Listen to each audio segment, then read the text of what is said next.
The presenting sponsor of this episode of Pod Save America is Simply Safe. If you have 30 free minutes, you never have to worry about a break-in at home ever again. That's how quick and easy it is to set up a security system from Simply Safe. It's the kind of thing that's so easy to do, you can do it during a Netflix binge, watching the game, or listening to Pod Save America. Yep.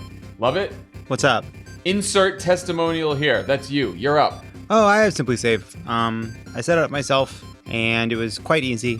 Took out the base, set it up. Took out the sensors, picked a bunch of different places to put the sensors around my home. I skipped one window just to make it interesting, you know? Just to, I can't fall asleep if I feel safe. That's why I also need the ads where we do therapy stuff. Which I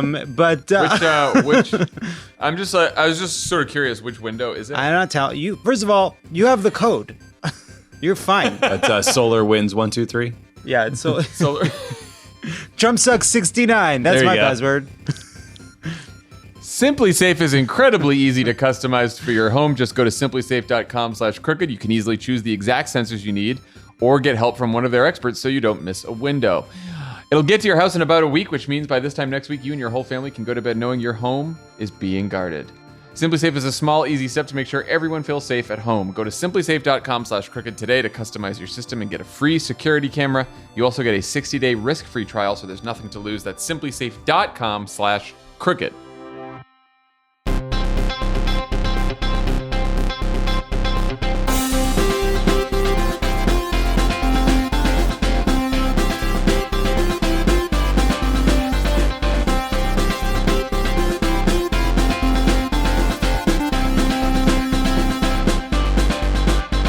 Welcome to Pod Save America. I'm Jon Favreau. I'm Jon Lovett. I'm Tommy Vietor. On today's pod, I talked to Will Smith.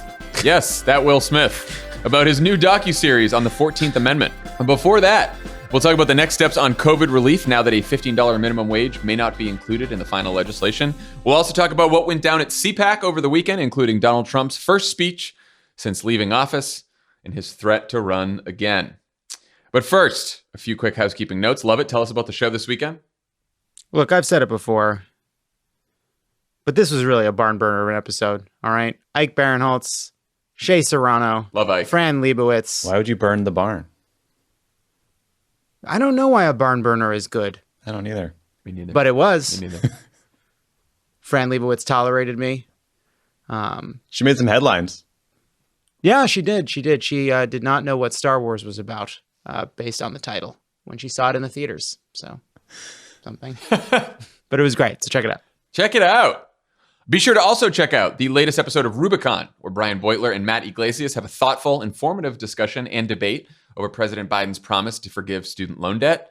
And over on our YouTube channel, check out a fantastic new video featuring our political director, Shaniqua McClendon. She interviewed Representatives James Clyburn, her former boss, Alma Adams, and Cori Bush about their experiences at historically black colleges and universities, shaped their perspectives, and impacted their careers. Check it out. Can I just say that Shaniqua's video is fantastic? I found Brian's conversation about student debt to be informative and eye-opening. But can we just talk about interviewing Will Smith? Like, I don't know that I could be normal. Like someone, I feel like I've known him so well for decades on TV. I don't know that I would be able to get past it. It was hard because I felt the same way. I was actually talking with Tanya about this before, right after the interview. Like, I feel like so much of our childhood, just we're that age, was Will Smith, Fresh Prince, all of his movies. There's famous, then there's like Will Smith famous, which is Welcome to Earth. Friend. Yeah. Yeah. Fantastic movie. Anyway. I tried not to be too starstruck and just stick to the question. You were just mean to him. I'm a serious reporter. We're journalists. Serious reporter. Yep. We're journalists. I'm a journalist. I'm a We're journalist. three journalists. So I tried to play it cool, but John had him signing the Harper's letter by the end. It was a good conversation. Look, we have the same job as Jake Tapper and Barack Obama. That's just the reality of our experience. Oh boy. If we don't hear from Jake, it'll prove he doesn't listen to us. Right. Please don't snitch tag him. Right. Thank you. Let's get to the news. Early Saturday morning, the House of Representatives approved President Biden's $1.9 trillion American Rescue Plan. It includes $1,400 direct payments, an extra $400 per week in unemployment benefits through the fall, a tax credit that would cut child poverty in half, and hundreds of billions of dollars for vaccinations, schools, and state and local governments. The bill passed 219 to 212 with 0 Republican votes and 2 Democratic defections. Were you guys surprised that not a single House Republican voted for a piece of legislation supported by nearly 70% of Americans, not even the Republicans who represent districts that Biden won? Lovett, what do you think the calculation was there? I was a little surprised. I didn't expect some massive influx of Republican support, but I figured if there's, a couple votes for removing a criminal president, there might be a couple votes for helping people during the pandemic. We talked about this last week as the Republican message changed from kind of arguments against the bill writ large and more arguments seemed designed to keep Republicans in line. And I guess it worked. I was surprised that there weren't a couple of defections. Tommy, what do you think the calculation was there for like someone in a moderate district that Joe Biden won if you're Republican voting no? I suspect what happened here is the Republican Party has decided that their strategy is just going to be opposing everything Biden does. They're running the exact same play that they ran in 2009 against Obama. And I also imagine there are a bunch of Republicans who would tell you off the record that they wanted to be for this bill, because we know that there are Republicans in states who vocally support the legislation, right? Like the Republican governor of liberal West Virginia supports this plan and actually criticized the Republican version. There was a letter signed by 31 Republican mayors urging approval of the bill. I believe it was led by the mayor of liberal Oklahoma City, right? So the Republican base isn't even worked up about the COVID relief package. So it wasn't like a CPAC conversation. So I think what happened was in Washington, you have a bunch of members of Congress who get whipped really hard by Republican leadership, and they're scared to go against those leaders because they can be punished in a variety of ways. And they're all just making this big long-term bet that blocking Biden from getting anything done is the way to run against him in 2022. And I don't know, maybe that's a smart bet, but I bet it creeped up on them how popular this bill has become, because as we've gone on, you're seeing numbers in the 70s all of a sudden when you talk about the approval. And I wouldn't want to be against anything with 70% approval personally. I think you're right on the obstruct Biden no matter what strategy, which is, of course, the same strategy they ran against Barack Obama in 2009. And you can argue with some success, of course, in the 2010 midterms. I think on this legislation specifically, they're thinking if things don't improve by 2022, if like the vaccination rollout does not go smoothly, if the pandemic is still around, if the economy is still bad, then if you voted no, you can blame Biden and this bill and say that you had no part on it. If things do improve, then you can just pretend the bill never happened and you can fight on other issues that are more politically favorable to you, like some of the issues that we're going to talk about that were raised at CPAC. Yeah. That seems to me the calculation there. So the $15 minimum wage was included in the version of the bill that passed the House, but it may not survive now that Senate parliamentarian Elizabeth McDonough has advised that the provision does not have a big enough effect on the federal budget to qualify for the reconciliation process, which allows legislation to pass with 51 votes instead of a filibuster-proof 60. Lovett, why were Democrats, especially Budget Committee Chairman Bernie Sanders, cautiously optimistic that the parliamentarian would rule in their favor on this? So one big reason was that the parliamentarian had previously ruled that drilling in the Arctic National Wildlife Refuge was a measure that wasn't incidental to the budget, but actually impacted the budget. And a minimum wage increase has a much bigger impact on the budget and is much less incidental in the sense that when you raise the minimum wage, people that make the minimum wage pay more in taxes. And more importantly, companies no longer get subsidized by taxpayers to underpay their workers while they get public benefits. So there was some hope that given the big impact this would have on the budget and how much that's been part of the message, actually, that the parliamentarian would let it through. Yeah, and even more specifically, the Congressional Budget Office concluded that raising the minimum wage to $15 an hour would increase the budget deficit by $54 billion over 10 years. So I guess I am baffled by how these parliamentarians make decisions if $54 billion is seen as merely incidental in terms of its impact on the budget. The more I learn about this process, the more nothing makes sense. It's like everything's got to pass these birdbath provisions unless they don't, in which case you just ignore them. It's like, what are we talking about here? You have to know Bernie's mind. Yes, there was a big budget impact, but that wasn't his goal in his mind in the provision. We had the CBO on our side. We'll see your Senate procedural nerd, and we'll raise you a CBO score. Congressional Budget Office, also a nonpartisan scorekeeper, as we used to say in our speeches for Barack Obama. The nonpartisan scorekeeper at the CBO. And then you'd be like, oh yeah, well everyone has to pay attention to that person. Republicans were like, yeah, fuck that, we don't care. But not us Democrats. When the Senate parliamentarian speaks, okay, that's it. Bunch of rule followers over here, yeah. She came down from the mountain with the tablet, and it said it does not qualify. Democrats not a fan of the take some money when you're on free parking monopoly rules. They go by the book. So, question is, what happens now? Democrats have a few options. One, Vice President Kamala Harris, in her role as the Senate's presiding officer, overrules the parliamentarian, which Democrats and Republicans have both done in the past, as recently as 2013.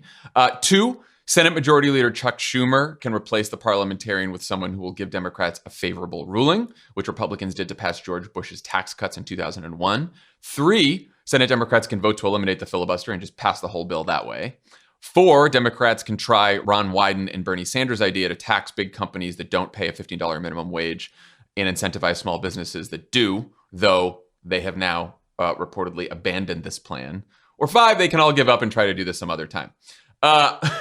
Tommy, what do you think? What are the pros and cons of some of these options, and what do you think they should do? We should say that right now it looks like they have chosen five to give up and try again. I mean, look, I think the guiding principle should be do things that help people and then stop caring about the process for how they get done, right? I mean, one of the biggest process fouls in recent history was Mitch McConnell stealing a Supreme Court seat from Barack Obama. And not only did he not pay a political cost for it personally, but the Republican Party benefited enormously in the long run by getting another justice on the Supreme Court. So, like, all things being equal, if I were to start this minimum wage process from scratch, I would say get rid of the filibuster first, because that is one process change that unlocks the minimum wage increase and then a whole bunch of other stuff that you really want to do. Creates this one big explosive moment for Republicans to complain about and the press to report on, and then going forward, you just do stuff. But, since we're debating this right now, I am intrigued by this option of having Vice President Harris just ignore the parliamentarian.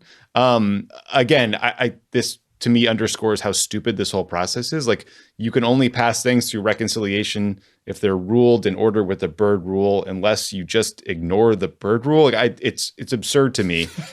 I guess the challenge becomes, can you get all 50 Senate Democrats to vote for it in that case? I'm not sure about Sinema. I'm not sure about Joe Manchin. Now, the data for progress polling on the minimum wage increase found you can get up to like 61 or 62% approval when you describe all the things that it does. So it's quite popular. But they also found that support dips into the high 40s if you do it through reconciliation, I assume because it's perceived as more of a partisan effort.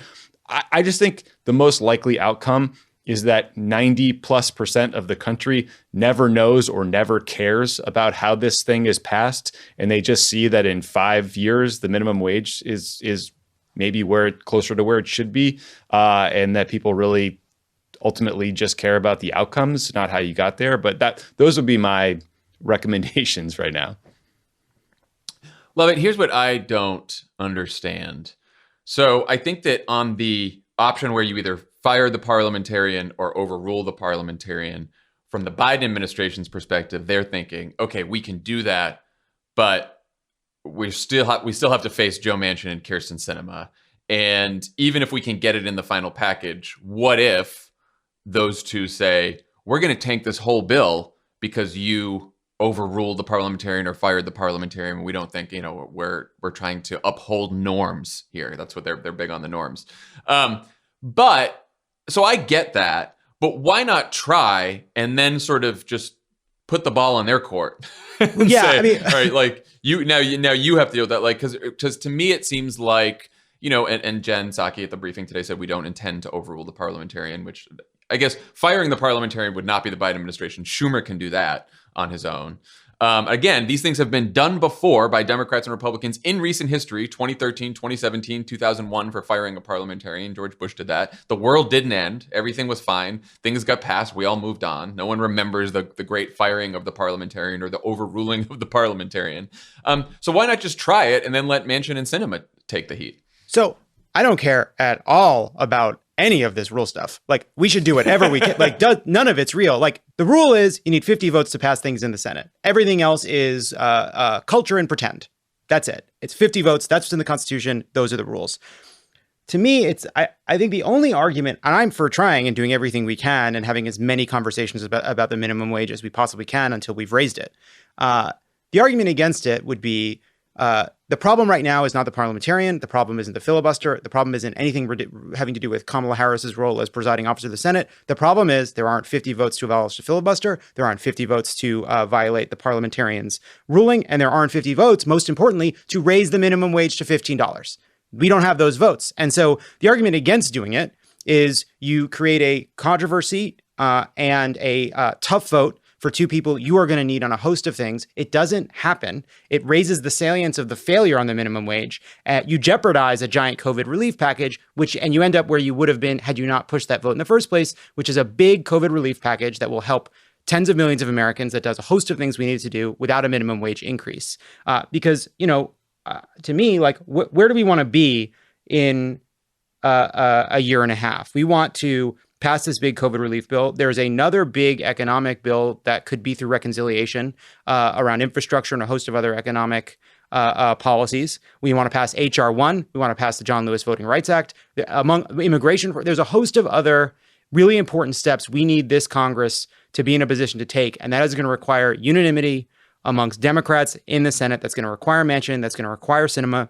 And so we need to strike this balance between putting a ton of pressure on them to understand the stakes around the filibuster and around the minimum wage, while not making it harder to pass things without actually getting anything done because of votes to kind of, I don't know, teach the controversy, create the argument. I think that's why even people like AOC have said, if the minimum wage is not in the bill because Democrats were weak and Democrats gave up, that's one thing. But if it's not in the bill because of the parliamentarian, we might need to support this bill and go for a standalone minimum wage fight after. And then you can have that fight. You can make it about the filibuster. You can make it about the minimum wage exclusively and kind of do it until it's done, I guess. I guess what I don't understand is you're right that there's just not the votes for a $15 minimum wage, no matter how many parliamentarians you fire, overrule, or do whatever. You're not going to get a $15 minimum wage because Joe Manchin said he's against it. Therefore, that's it. But Joe Manchin did say he would possibly be for raising the minimum wage from around $7, what it is now, to $11, I believe. So I sort of wondered why the Biden administration and progressives just didn't sort of sit down with Manchin and Sinema and be like, okay, what level of minimum wage would you be comfortable with? And then, like, how can we all get there together, right? Because I'd rather take an $11 over what it is now, even though I want 15. I think that's better than nothing. So I'm sort of, unless they're just going to live to fight another day. But you're right that all of this comes down to, like, unfortunately, the system we have right now. It's like what Joe Manchin and Kyrsten Sinema and possibly any other Democratic senator want, they get. Like, if it's indexed to inflation, I think that's a very important step over the long term. Here's my question. Like, do we want to call their bluff, right? Are you really going to vote against a $1.9 trillion COVID relief bill over a minimum wage provision? That's a very tough vote. Now, that's usually the kind of vote you would force on your opponent, not your ally. What I don't understand is why Chuck Schumer can't sit down with Joe Manchin and Kyrsten Sinema and say, okay, both of you need two things. You need to deliver for your constituents, and you need to look like you're bucking the Democratic Party every once in a while so you look independent. We can engineer a process that does both of these things and gets all of us what we want here, which is this big COVID relief package, a minimum wage increase, all of the above, some sort of future promise on filibuster reform so that the Senate can be unbroken and they can actually legislate and not jam everything through budget reconciliation and, like, chart a path forward. I'm hoping that's happening behind the scenes. We're just not privy to it. It's not in the press. But, like, that seems like the path that needs to happen for the next 4 years, not just for this bill. The other thing Joe Manchin wants is to not give up the power that he has on the very first time he would have to use it, right? Putting Joe Manchin in a position to say, yeah, you'll talk a big game and then vote with the Democrats no matter what on a big COVID bill. Like, I guess I don't know what happens in brinksmanship over this bill to test Joe Manchin, to test Kyrsten Sinema on this when we have till mid-March when unemployment benefits expire to get this done. So, like, I don't know what happens if you end up in a situation where Sinema and Manchin are voting against this. The bill is thrown into doubt. Maybe you go right again. You can pass it without the minimum wage increase right away, or it delays it. I don't totally understand what happens next, but I think what is clear is they're trying to avoid that kind of a Democratic infighting set of votes before passing this sort of emergency measure.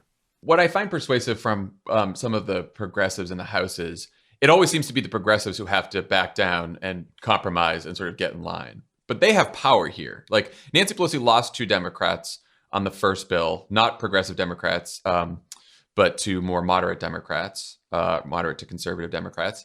But, like, she doesn't have that many votes to spare here. Yeah. So if a couple progressives in the House get together and say, if you don't try to overrule the parliamentarian, or you don't try to put some kind of minimum wage increase in this bill, we're not going to vote for the final bill. Then it's not just caring about what Manchin and Sinema want and the more moderate to conservative Democrats. It's saying, like, okay, we got to keep the progressives happy and we got to keep Joe Manchin and Kyrsten Sinema happy. Now, Lovett, I do agree that, like, is it helpful and productive for all of this to play out in public? Probably not. But, like, everyone can get in a room or get on a Zoom and, you know, all the Democrats in the House and the Senate and work it out and try to figure this out. Because I do think at some point, and maybe it's not this bill for some of the reasons you cite, Lovett, because there's a lot more. There's another reconciliation bill that will happen. There's other non-reconciliation bills that will happen. So maybe progressives want to sort of hold their fire for next time. But at some point, progressives will probably exercise as much of their power as Joe Manchin and Kyrsten Sinema will exercise their power. Yeah. And they should. Yeah. I mean, the COVID relief part of the bill is extremely urgent for obvious reasons. The minimum wage increase is also critical and important, but it is less urgent because it is phased in over time, right? So you could pass it in another bill and there might be no actual impact on people's lives, you know, when they actually get this increase. But yeah, but you know, I think we all worry about delaying policy successes because anything can happen. We could lose a member of the Senate. Like, there's just a million ways this could go badly. The confrontation over the filibuster is coming. It is coming. It can happen now. It can happen in a few weeks. It can happen in a few months. But fundamentally, there are really important things we need to do. They cannot happen as the rules of the Senate currently stand. And that is a confrontation that is going to happen with Sinema. It's going to happen with Manchin. And it's going to require incredible, I think, progressive solidarity. It's going to require a lot of Democratic infighting and you know, Democrats in disarray. And it's coming. I just don't know if right now is the best way to get to the outcomes we want, which is not just this COVID bill, not just minimum wage, but a host of other pieces of legislation. And I should say, you know, we're all $15 minimum wage supporters, and I'm going to be very disappointed if it doesn't end up in the final bill. But it's a great bill. I mean, it is a recovery package that is double the one that we passed in 2009, cutting child poverty in half, the expanded unemployment benefits through the fall. I mean, this is a really, really progressive, ambitious bill. Even without the minimum wage, it's going to help a lot of people, and it's going to hopefully get done really fast. So that is something to think about as well.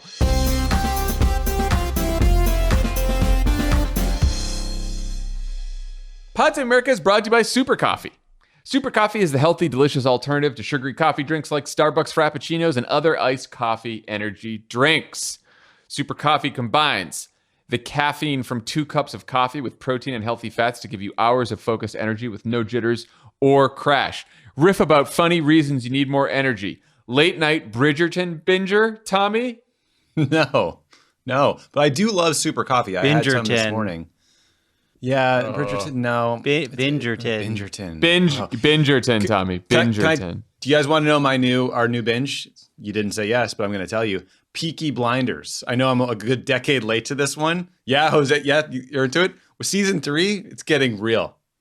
A lot of people are getting roughed up.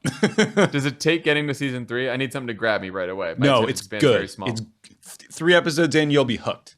Love it. Sorry, you were saying. Right. No, I don't know what happened with me. You need some captions. You need to put on the closed captions because they are no idea what they're saying. While you listen to Lovett's take on Peaky Blinders, just be thinking, I got to get some Super Coffee. Okay, go ahead. So here's the thing. It's Coffee. very violent and No jitters. hard to follow. Not a lot of people to root for. So Tommy, it's the Peaky fucking Blinders. Yeah. And Love then that. once I put the subtitles on, it made it a bit easier to follow. But something happened where I just didn't come back. I think it was after. I don't want to spoil it, but there was something that I'll just say that something. Blah, blah, blah, blah. Did you know a Starbucks Frappuccino has 52 grams of sugar and 370 calories? Keep going. Just keep going. There's no need to keep. It's like starting your day with a fucking double cheeseburger. All right, don't do that. That doesn't sound that bad. Okay. I mean, that's well. I was gonna say, who do we have? Who do we have on the Zoom here? Love it. Super I Coffee only had is one just egg as McMuffin today. I was Okay. a good boy. Okay. Look, it's fine. No judgment. This is not the mad. Super Coffee is just as delicious as Frappuccino, but contains 0 grams of sugar, 10 grams of protein, and only 80 calories per bottle. It's also keto-friendly, lactose-free, and gluten-free. Super Coffee's best sellers, they're bottled coffees, but they also make tasty canned espressos, coffee creamers, and ground coffee. I've tried them all. I have French vanilla because that's my favorite. Super Coffee was recently named the fastest growing food and beverage brand in America by Inc. magazine. They have a 60-day money-back guarantee, meaning if you don't love it, you get your money back, no questions asked. We have worked out an exclusive deal for Pod Save America listeners. Receive 25% off your entire first purchase. I would recommend trying one of their best-selling variety packs or bundles, then you don't have to choose. It's a great way to try all their delicious flavors. To claim this deal, go to drinksupercoffee.com/crooked or use the code crooked at checkout.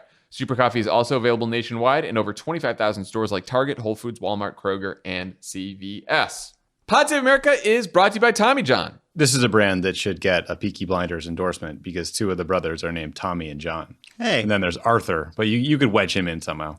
a lot of information. Well, we're still doing the Peaky Blinders thing here. The 75-inch TV, It's a runner, not the John. 50, not the 50. It's called a runner, ribeye, John. Not the... Unbelievable. The ribeye, not the sirloin. Okay. Business, not coach. Okay. There are times when paying a little more is worth it. Just like there's a world of difference between the stretched out sadness in your drawers and Tommy John underwear. Whew, that was quite a setup. That was a long runway on that one. I was like, I sort of my ears perked up at stretched out sadness in your drawers. Yeah. Mine too. When you're wearing Tommy John underwear, you're that much more comfortable, so you can do everything better. That's why Tommy John doesn't have customers. They have fans. Thank you. Tommy John heard us. Fans is the word they used. Because with dozens of comfort innovations, once you've tried Tommy John underwear, you're never going back. Innovations like breathable, lightweight, moisture-wicking fabric with 4 times the stretch of competing brands, with over 13 million pairs sold. Men across America love Tommy John underwear because they keep everything in place. No more flopping or sticking to yourself. None of that. Personal recommendation, boys. I love my Tommy John undergarments. They're great. Wear them all the time. What about you, Tommy? Any sticking or flopping? Nope. There isn't. But yeah, I like my Tommy John. Okay. Look, here's the thing. This got weird, and we don't know why. Fundamentally, discussing your underwear is intimate. That's why they call them intimates. That's why we record this ad. And Tommy John underwear comes with a non-rolling waistband for the perfect fit, the legs never ride up, and you're covered with their no wedgie guarantee. Returns and exchanges are free, and right now get 20% off your first order at TommyJohn.com/crooked. That's 20% off Tommy John underwear and loungewear at TommyJohn.com/crooked. TommyJohn.com/crooked. See site for details. Let's talk about this weekend's Conservative Political Action Conference in Orlando, where Donald Trump delivered his first speech since leaving office. Even before the former president showed up, CPAC was nuttier than usual. The pandemic relief bill was barely mentioned. The pandemic itself was barely mentioned at the indoor event. The theme of the conference was America Uncanceled. And as the Washington Post's Dave Weigel pointed out, quote, the Republican Party on display at CPAC was anti-monopoly, anti-free trade, skeptical of foreign wars, girded for economic conflict with China, and frequently invested in things that aren't true. Specifically, most speakers continued to spread the big lie that Donald Trump actually won an election that was rigged and stolen from him by Democrats. Just 2 months after that lie led a mob of Trump supporters to launch a terrorist attack on Congress. And of course, the speeches were mostly filled with your crazy uncle's Facebook memes come to life. Here's a sample. We love President Trump, and I'll tell you, I will confidently say that President Trump from his desk at Mar-a-Lago will accomplish more for America in the next 4 years than Joe Biden and Kamala Harris could ever dream of. Speaking of bombing the Middle East, Have you seen Liz Cheney's poll numbers? This month alone, they've banned the Muppets. Right? I mean, if there's things that you thought were sort of above cancellation, you would be wrong. Look out, Mr. Potato Head. You're next. I'm sorry. I think now he's going by Potato X. Can't be Mr. Potato. And see, to me, the whole concept of the Mr. Potato Head was you could move the parts around. I mean, Mr. Potato Head was America's first transgender doll, and even he got canceled. Orlando is awesome. It's not as nice as Cancun.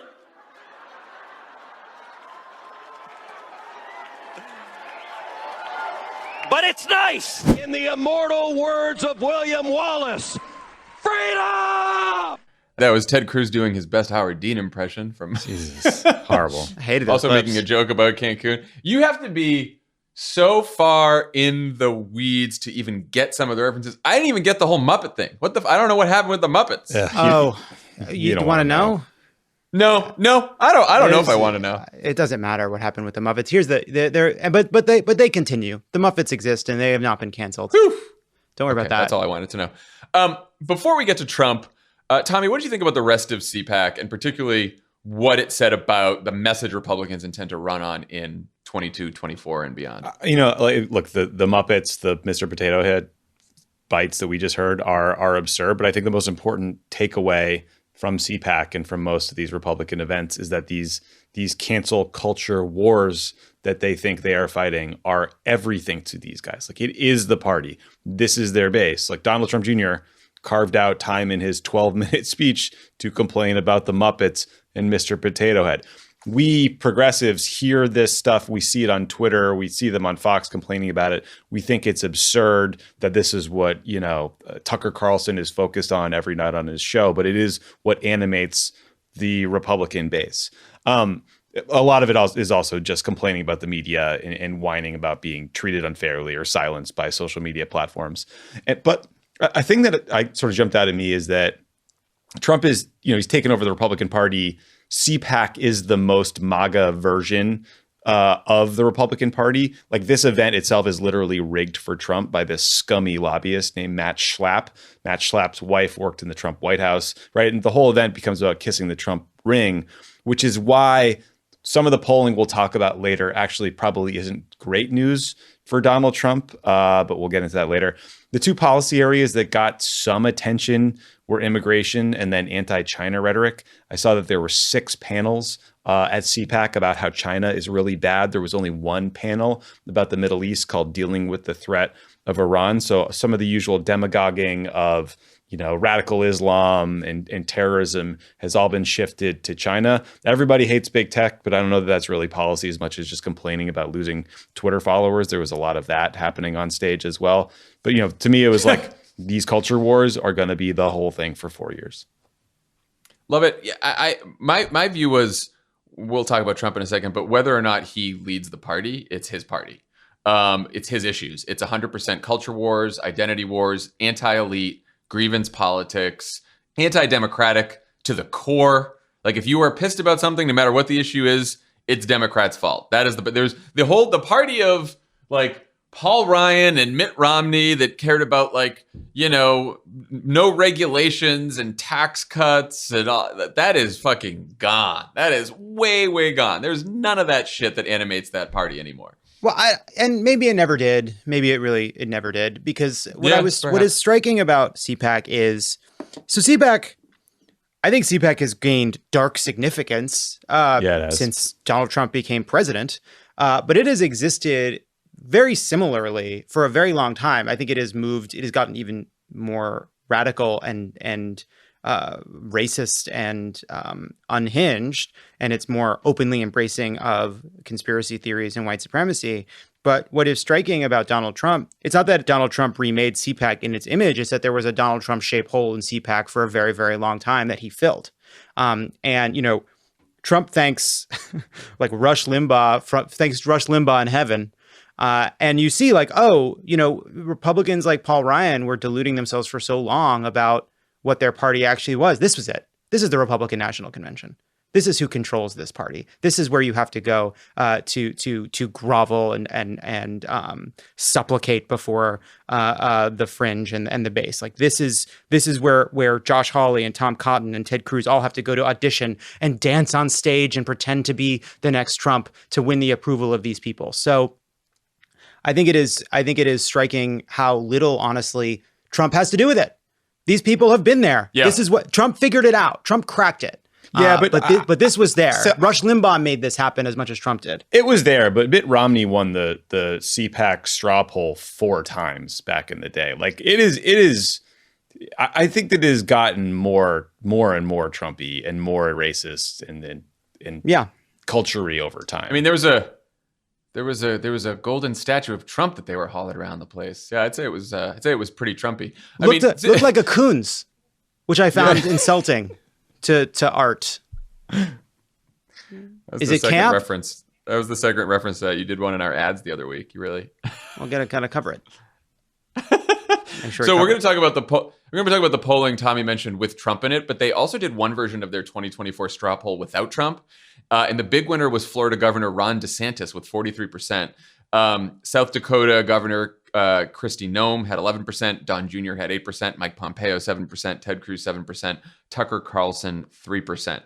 What was your reaction to those results and what they say about sort of where the party is going? Lovett, what'd you think?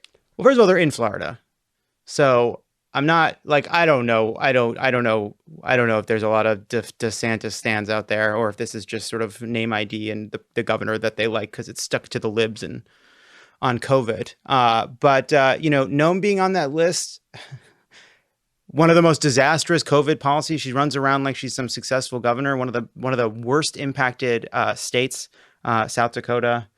You see Don Jr. Just by having the name Trump, like all of Pompeo's like wheedling and working and fighting to be this sort of base guy. Same with Ted Cruz. They can't crack Don Jr. They can't beat Don Jr. So I would say it's chilling to the core, John. Tommy, I thought it was almost as interesting who wasn't on that list, who didn't make the cut. Yeah. Nikki Haley, Marco Rubio, Mike Pence. I wondered about the DeSantis home court advantage question too, but that didn't help Rick Scott or Marco Rubio, who got like less than 1%.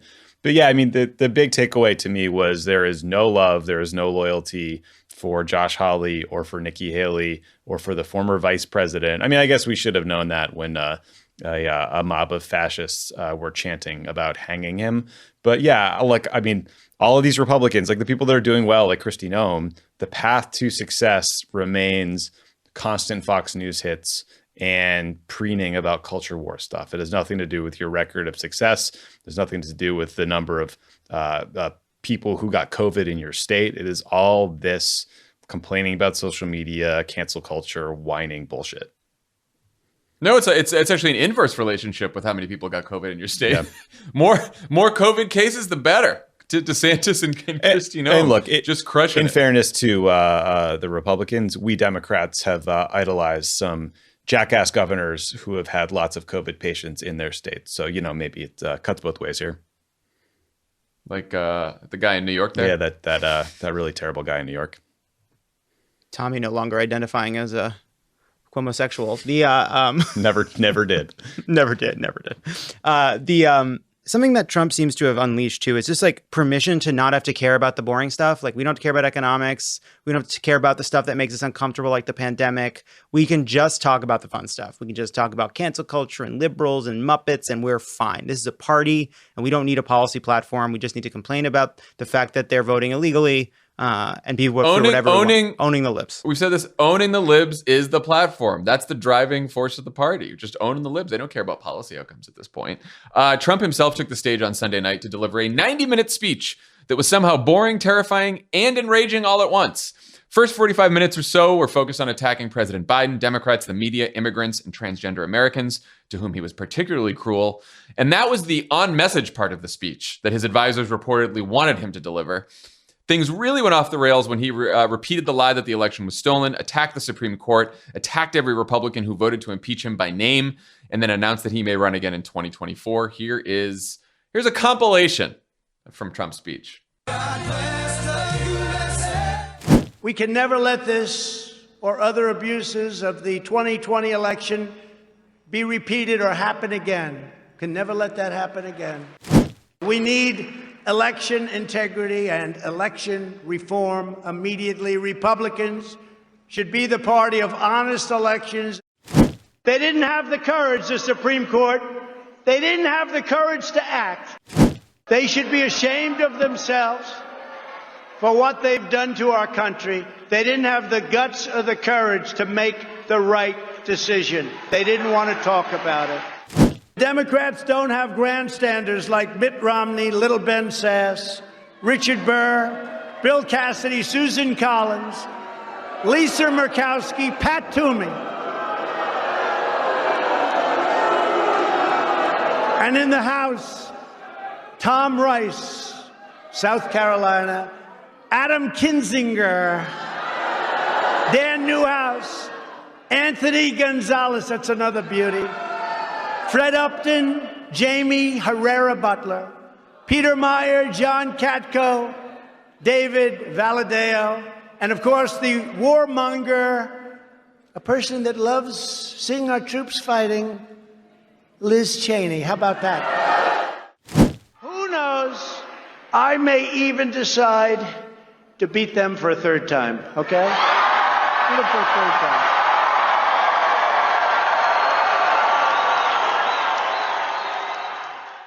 Woof. General reactions to that tour de force of lunacy? Love it. I'll say, first of all, first time I'm hearing it at 1.0 speed, because as has been my rule for many years, which continues now that he is no longer president, is I wait for these things to be over while you two are live tweeting. And I then watch it at 2x speed so that I can get through it faster. But even at 2x speed, it took me 45 fucking minutes. 45. He was up there for 90 minutes. Did not mention. I mean, I think the most important thing, honestly, is what he didn't mention is that he did not mention the COVID relief bill. Didn't mention it. Didn't come up. Nothing having to do with any of that. It was all just the kind of the old hits and the big lie. But in general, it was just, same shit. Same shit. No job. Trenchant analysis here. That's what I got. What do you want? What do you want? I don't know. So yeah, to me it was like I watched him and I thought to myself, okay, what is it he's supposed to talk about versus what does he want to talk about? And you could see in the beginning that he's like reading all this carefully scripted language about, this really vicious anti-immigrant rant. He had this cruel, bizarre attack on transgender athletes that I think we're going to hear a lot about going forward. There was a bunch of criticism of Joe Biden, right? This argument that the country has gone to shit in a month. But what he really wanted to talk about were the lies about the election, that it was stolen from him, and he wanted to rage at these Republicans. And to me, the big news that came out of the event was he's going to lead these primary challenges against all these people who oppose them. And he wants to siphon donor money away from Republican campaign committees to his own PAC and to his own organization. So he got up there and announced that he's not starting a third party and it was all fake news, but he's trying to husband all the power within the party and just fully run it himself. I mean, that's no surprise. It's been a Trump cult for a long time, but you guys, all the Republicans in the Senate could have ended this by voting for impeachment, but this is how it's going to be now.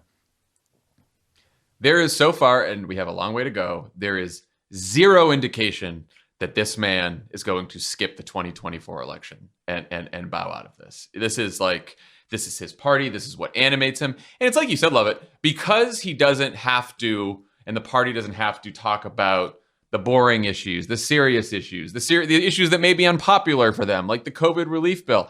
All they have to do is, it's all about talking about the fun stuff, talking about the grievances, right? And I did think to myself as I watched this, you can sort of see why Joe Biden and his administration is focused solely on, fixing the pandemic and fixing the economy, right? Because things go well, things get better over the next couple of years, then all of this grievance from Trump doesn't really matter as much. It's not as powerful because people are just feeling that life is back to normal and their lives are better. But things don't go as well, the economy doesn't improve as quickly, then Trump's best shtick is I'm the outsider just fucking throwing bombs and saying that everything that's fucked up in the country is the president's fault and Washington's fault and the establishment's fault and the elite's fault. And I'm going to be your champion against all the people who are screwing you over. That's what he does well. He's better as an outsider out of office than he was defending himself when he was president of the administration. And basically his bet is, if things aren't going great in the country, I'm your guy. I think like the immigration rhetoric where he basically says, Joe Biden is keeping your kids out of school, but educating migrant kids, right? Gives you a sense of the kind of the place he's going to go for a while. He's given he wants your kids from home because he's giving everything away to the teachers union. The attack on transgender people is another version of this. It's just going to be this kind of like, Biden has sided with the radicals. He sided with these people. He's putting immigrants ahead of you. He's putting, lefties and communists ahead of you. He's putting transgender people ahead of you, and he will. And so it's like, okay, well, if we can pass this bill and schools are open, not going to have much. Right. If schools are open, you can't complain that schools are closed, and so it really does hinge on how much he gets done on the big stuff. And on that, like, just vicious, bizarre, like, diatribe he went on about women's sports and transgender athletes, there was just a vote in the House on the Equality Act that would add protections on the basis of sex and sexual orientation and gender identity to the Civil Rights Act of 1964, which banned discrimination on race and religion. 8 Republicans voted for a very similar bill to the Equality Act in 2019. A whole bunch of them switched their vote, including like Elise Stefanik, right? Someone who was seen as some sort of moderate Republican who decided to go all MAGA. So you can see the way that, Trump's rhetoric is not only describing how he views the base and what they want to hear, but also the direction the party has been pulled in over the last couple of years. All of it is very, very depressing. It's very depressing, though. On that issue too, I would say that is an issue that is absolutely going to animate the like Fox News loving base and pulls people like Stefanik towards Trump's position on that. That is not an issue, I think, that you like go into the suburbs with as a winning issue for Republicans who are like trying to win back some of these moderate districts. And that's just going to be a thing that like, it's like the cancel culture stuff, right? Like this is, if you're just mainlining Fox News, this is what gets you going. I hope that's right. Yeah. But like, Trump has taken actions previously to discriminate against transgender people, but he made it a focus of this speech. It has become something that Republicans are talking about more and more as an attempted wedge issue. So they're going to bigotry in all its forms to animate their base these days. I think they are going to use trans people the way that the Republican Party under George W. Bush used gay people. Yeah. They're going to try to find ways to find wedge issues. They're going to try to find ways to pass legislation or ballot measures at the state level to target trans people. And I do think that's coming, and I do think it's very dangerous. It's very dangerous. It's very dangerous. It has backfired on them before, most notably in North Carolina, but they're going to do it for sure. So in addition to repeating the big lie, Trump specifically attacked H.R. 1, the For the People Act. Tommy, I saw you tweeted about this. Why do you think he singled out a piece of legislation that is both extremely popular and largely unknown? Yeah, I thought it showed concern among the Republican Party about what H.R. 1 could do to their electoral prospects. I mean, the way the Republican Party is going to stay in power, if they can, is by using the big lie around the presidential election and all these ridiculous claims that votes were stolen from Donald Trump to pass voter suppression bills in state legislatures and to gerrymander the hell out of the districts so that they can win back the House in 2022. If we Democrats can get rid of the filibuster and pass H.R. 1 and make it easier to vote in this country and block some of these voter suppression bills from being passed, I think that we will win. I think Democrats will increase their power in the House and will be able to do more things and get more voters out. But it's clear that the Republican Party, including Donald Trump, is worried about any effort to keep them from voter suppressing their way to minority rule. So, that should tell us something about what they think is important should be what we think is important here. Well, and, we've been talking about sort of what animates the Republican Party now, and it's grievance, and it's a lot of these cultural issues. But CPAC also polled their attendees about what issues are most important to them. Election integrity topped the list at 62%, beating issues like immigration, reopening the economy, Second Amendment, taxes, and abortion by 30 to 50%. It was a landslide. So this is why they don't want to have a debate on a lot of these issues, because their whole thing is like, we just want to make it so that, it's harder for people to vote. They just want to overturn an election. That's what's animating them. So and again, progressives understand how important HR 1 is and For the People Act, and people who paid close attention to it. But again, we've said this before, our biggest challenge here is we've got to get more people to know what the stakes are, what this bill is, what's in it. And of course, the only way it's going to get passed is if the filibuster is removed. Republicans are not going to vote for this bill. So this is going to be the titanic fight over the next year. Yeah, I mean, look, even in how he talks about it, right? We saw it in our own polling, the polling we did with Data for Progress. Republicans on issues like mail-in voting specifically have been radicalized by Trump, right?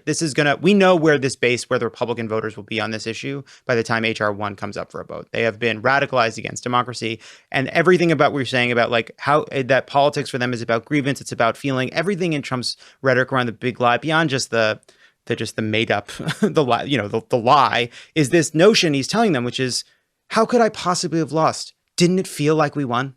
Didn't it feel like we were going to win? That feeling is all that matters. The feeling that you want to have about your country is the only thing that matters. And if you don't feel good, something is wrong. Right.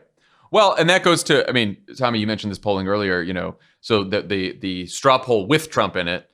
First of all, he had a 97% approval rating among the 1,000 or so attendees at CPAC. Not really a surprise there. 68% said they wanted him to run again.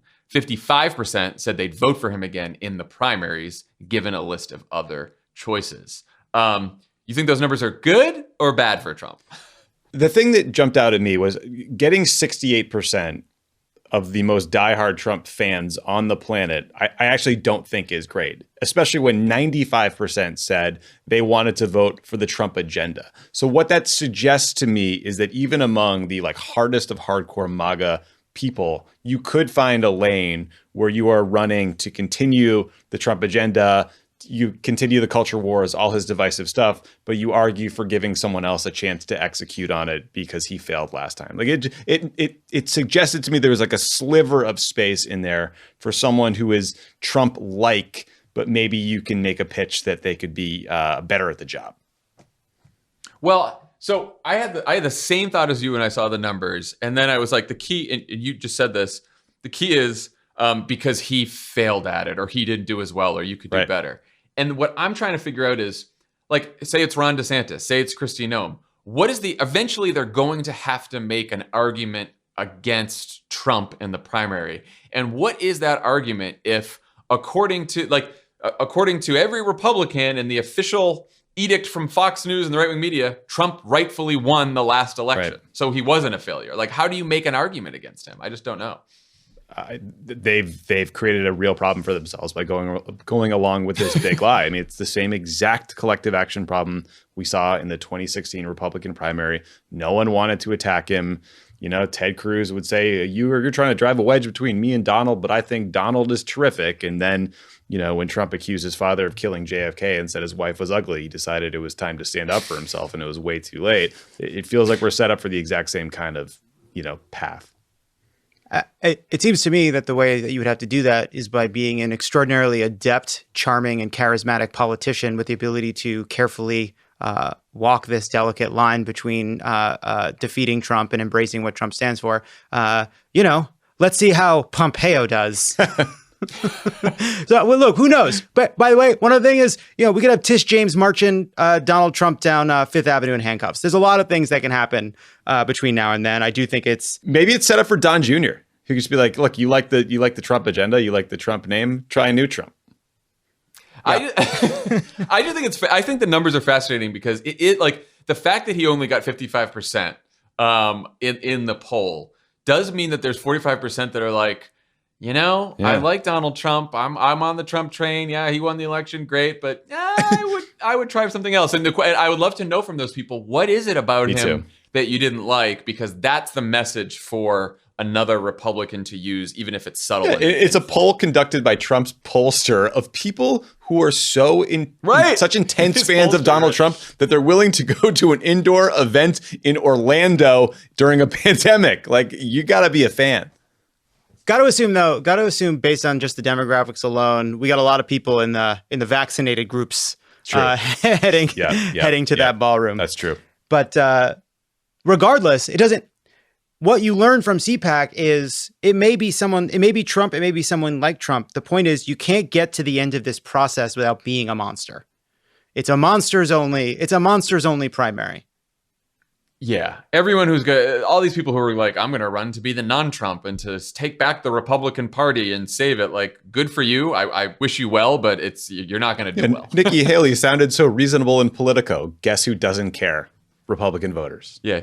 Guess who immediately kissed Donald Trump's ass totally in a walked it tweet back. after his speech? Nikki Haley. Unbelievable. Great job, Nikki Haley. Do you think the people that CPAC didn't get to the bottom of that Tim Alberta piece? Do you think they didn't get all the way to section 3? Nikki Haley just put on a masterclass in how to just totally self-sabotage. fuck yourself. You're telling me that the people at CPAC didn't see the kicker? I gotta not see the kicker. Mike Pompeo tried to tell a couple of jokes that landed so flat. I cannot wait to clip all of them for Pod Save the World tomorrow. He is just the worst. He's the worst. He is the worst. The worst. All right. Enough about CPAC. When we come back, my interview with Will Smith.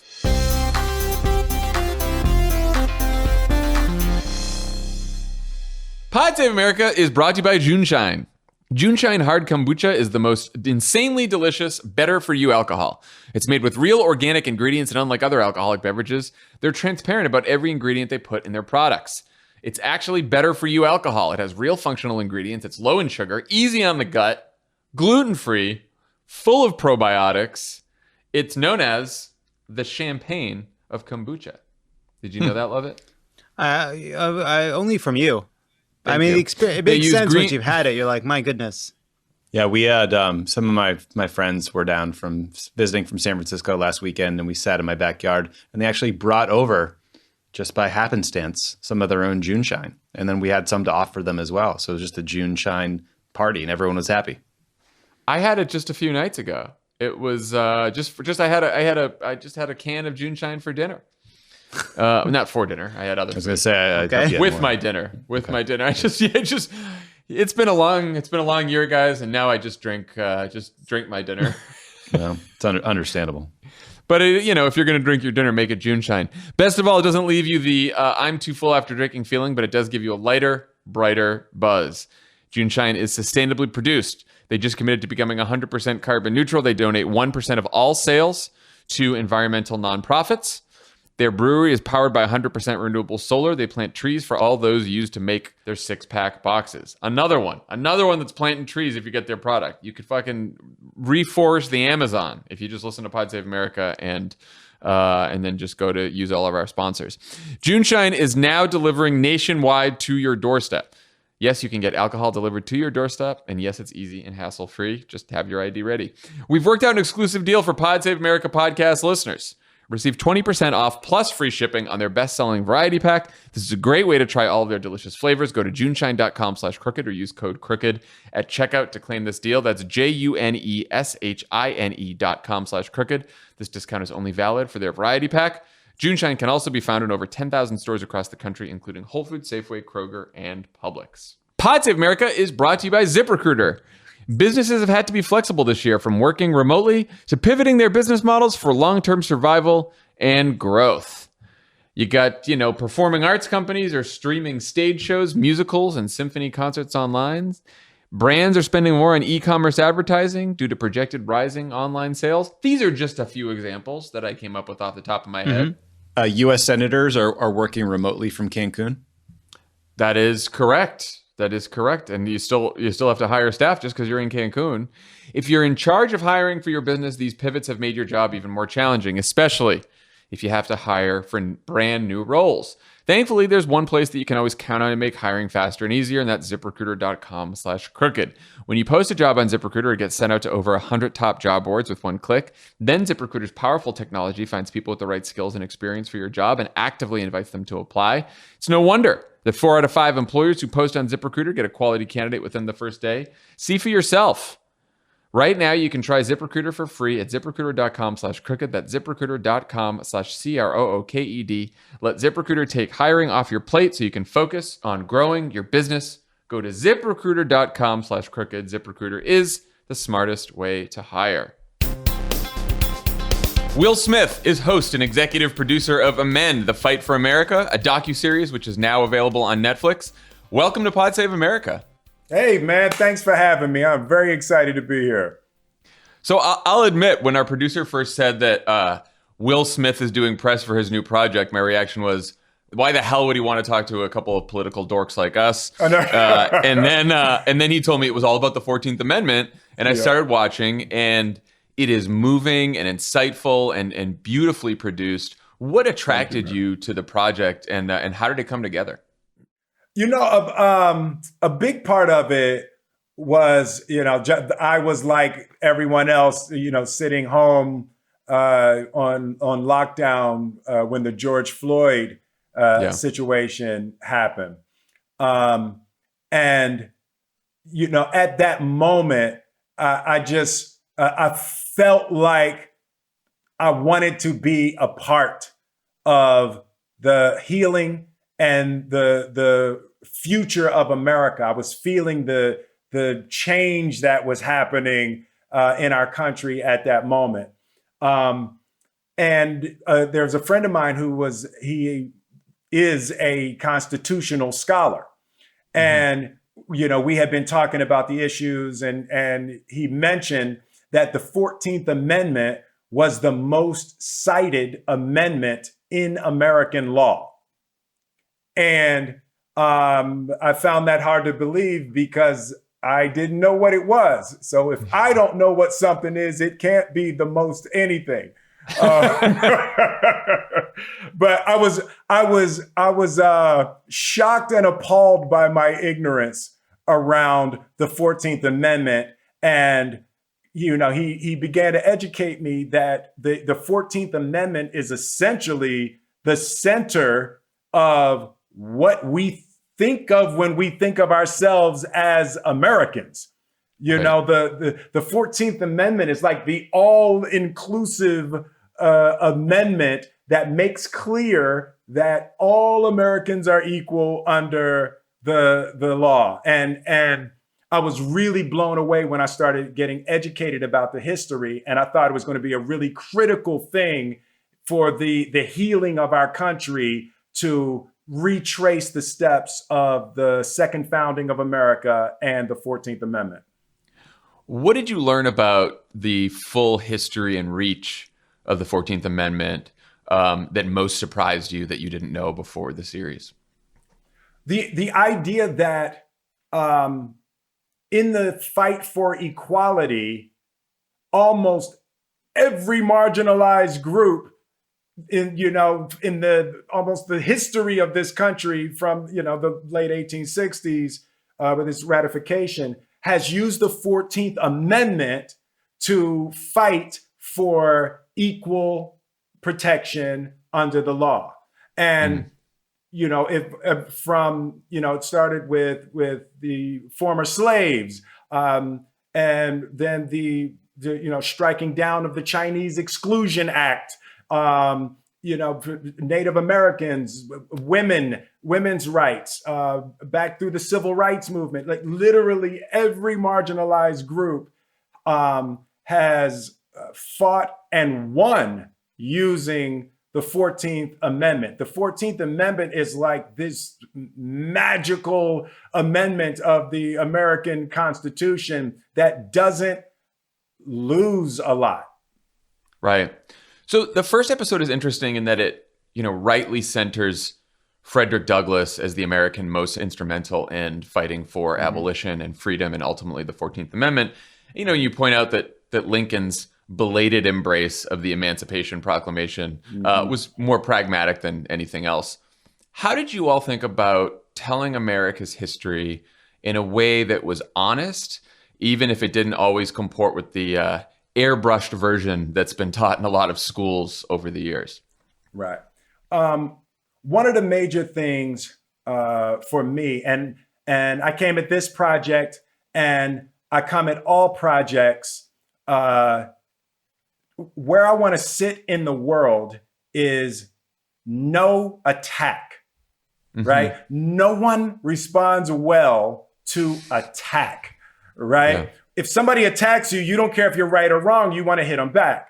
So the thing that was really critical to me was a multicultural, multiracial group of people taking an honest look at the history of America and being able to say honestly that this is a country that was established by white men for white men.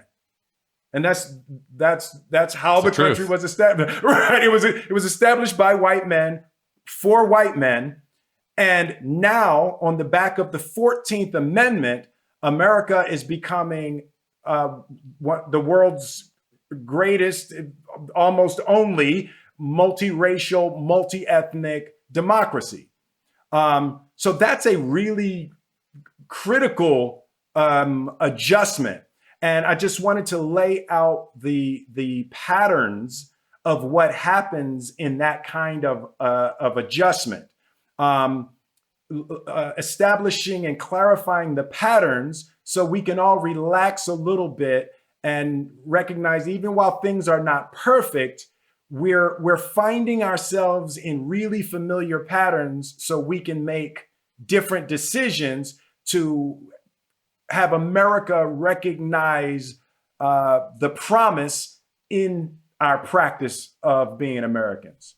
Yeah, what's always been fascinating to me is that even though we have consistently failed to live up to the ideals embedded in the Constitution, they are embedded in the Constitution and specifically in the 14th Amendment. And so even when we don't live up to them, there are these documents saying, well, this is the North Star, which is quite valuable. How did the last 4 years of politics affect your perspective on 14th Amendment and debates around citizenship and equal protection under the law? The last 4 years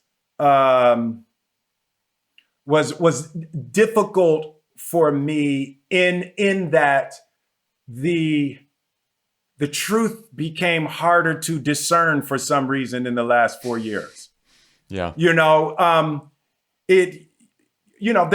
There's always been misinformation. But some part technology, some part intention of negative doers. But for the most part, the truth became more difficult to discern. So as a part of Amend and a part of being able to put this into the world, I really wanted to be able to stabilize rationality in discerning the truth as much as I possibly could. I really wanted to do my part in that. And Buddha had a great quote. He said, "Good people have to wake up every day and try to empty the ocean with a ladle."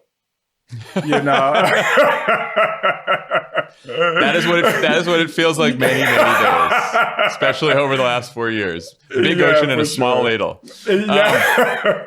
You are one of the biggest, most successful celebrities in the world. You've also lived the experience of growing up as a Black man in America. How have your personal experiences with racism and prejudice and discrimination sort of shaped your worldview? I always, I'm writing my book right now, so these things are fresh in my mind, So I've been called nigger to my face probably 5 or 6 times, and fortunately for my psyche, I've never been called nigger by a smart person. So I grew up with the impression that racists and racism were stupid and they were easy to get around. I just had to be smarter. While they were very dangerous, I had never looked into the eyes of a racist and saw anything that I perceived as intellect. So, as I got older, I saw that was less and less true. And as I went into Hollywood, I started seeing the ideas of systemic racism.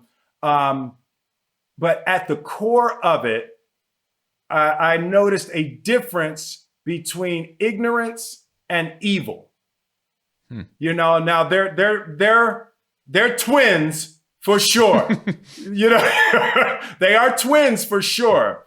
But ignorance can be educated, and evil is a much more difficult problem. And fortunately, ignorance is more prevalent than, blatant evil. So I've always been encouraged that the process of education and understanding could alleviate some of the more dangerous and difficult aspects of racism that have unfortunately been embedded in the very fibers of our country. I mean, I want to talk about that process. So, you mentioned this earlier, but you spoke up during the protests after the murders of George Floyd and Breonna Taylor about how the world was, finally paying attention to racial injustice in a way you hadn't seen before.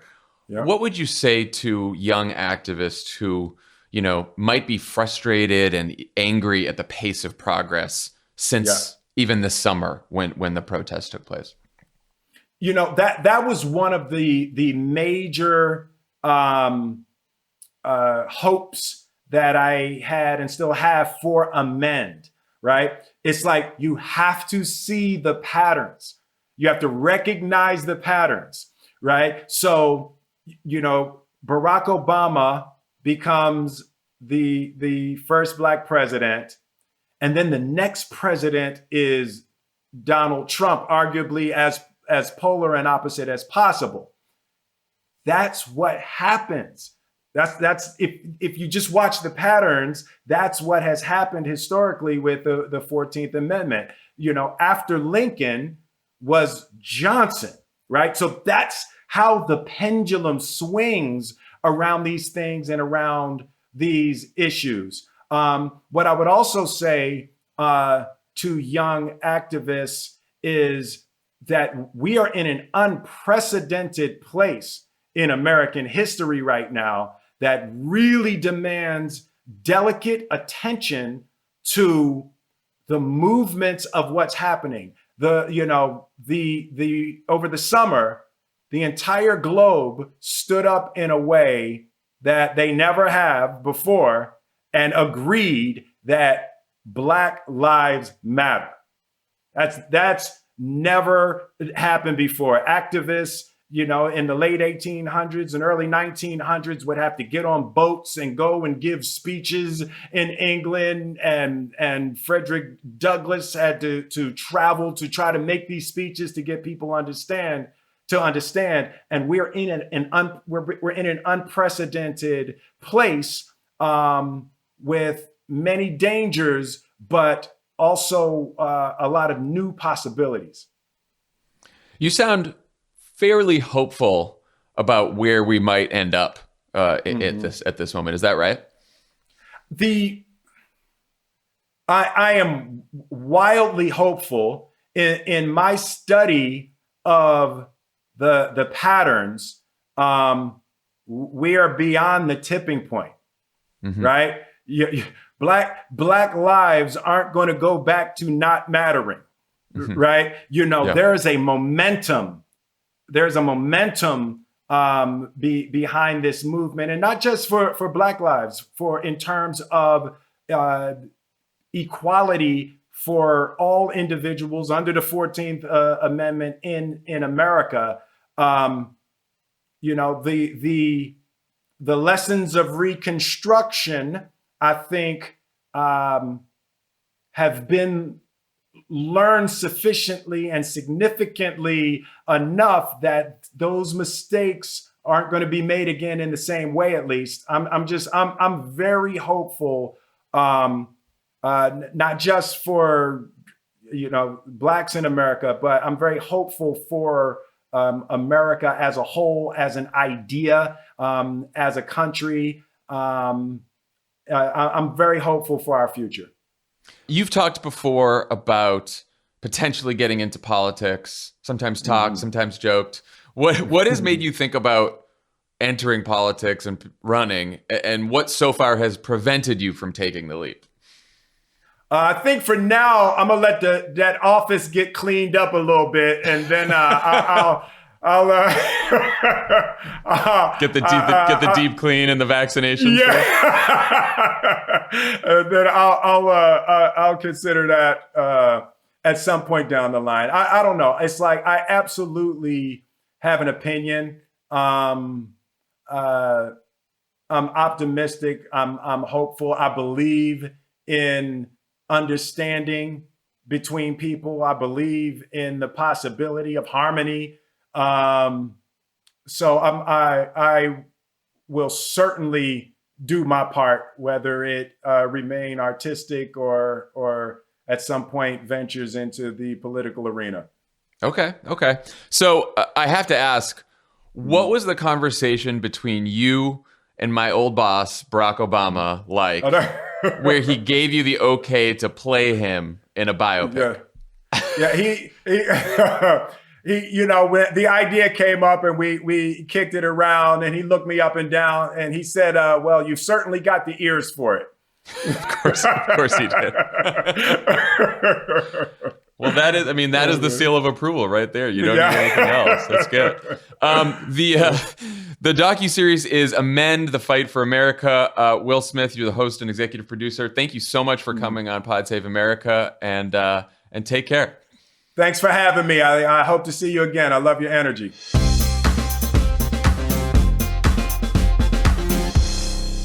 Thanks to Will Smith for joining us today. Come back anytime. Will Smith can co-host the pod. Yeah. When one of us are out. How's that? That's great. We'll bring him on the road next time. This is Will Smith, the pollster, not the actor. There's a pollster? Just be fitting with our thing. All right, guys. All right. We'll see y'all later. It's the show over. Bye.